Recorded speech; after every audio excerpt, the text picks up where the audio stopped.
Hello guys! Busy nga ng mga kabataan. Dahil gumagawa sila ngayon ng cross. Para sa Bendita o Oh yes, Bendita de Ugapuhon. Adto ta sa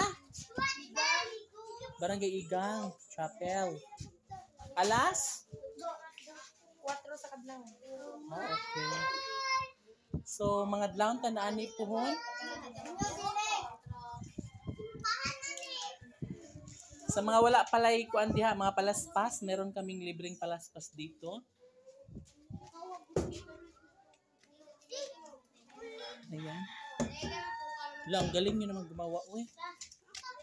Di ba nice?